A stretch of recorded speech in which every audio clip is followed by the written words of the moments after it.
అందరికీ షలో. ఇప్పుడు సుక్కోతు పండుగలో కొన్ని విషయాలు మనం తెలుసుకుందాం. యెరూషలేములో పవిత్ర ఆలయం ఉన్నప్పుడు సుక్కోతులో ప్రత్యేక ఆచారములలో ఒకటి బలిపీఠంపై నీరు పోయడం. ఈ పండుగలో బలిపీఠం పైన నీరు పోయడం కూడా జరుగుతుంది.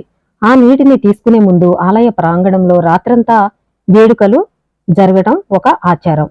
అజారా అంటే లోపల ప్రాంగణంకు దారితీసే 15 మెట్లుపై లేవీలు వివిధ రకాల సంగీత వాయిద్యాలను వాయిస్తూ నిలబడతారు.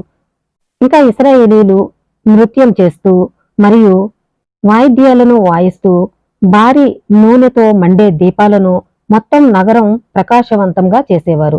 ఆనందంతో నీటిని తీసుకోవడానికి ఆలయం క్రింద ఉన్న లోయలో ప్రవహించే షిలోహు నీటి కోసం వారు వెళ్ళడం అనేది జరుగుతుంది. వారు పాటలు మరియు డాన్సులు చేసుకుంటూ నీటిని తీసుకుని వేడుకలను ఆనందంతో తీసుకుని రావడం అనేది జరుగుతుంది. ఈ వేడుకను చూడలేని వ్యక్తి తన జీవితంలో ఆనందాన్ని చూడలేడు అని తాల్ముద్దులో ప్రకటించడం జరుగుతుంది.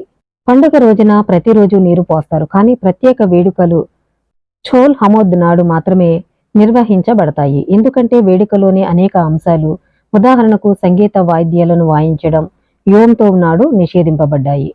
ఈ రోజు మనం ఈ ఆనందకరమైన వేడుకలను, వీధుల్లో సంగీతం మరియు డాన్సులను, సింహత్ బేత్ హషోయివా నీటిని ఆకర్షించడం యొక్క ఆనందం, ఈ కార్యక్రమాలను నిర్వహించడం ద్వారా జరుపుకుంటారు.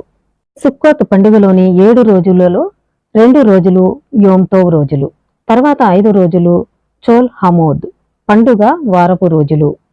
చోల్ హమోద్ అంటే ఈ పండుగలోని మధ్య 5 రోజులు.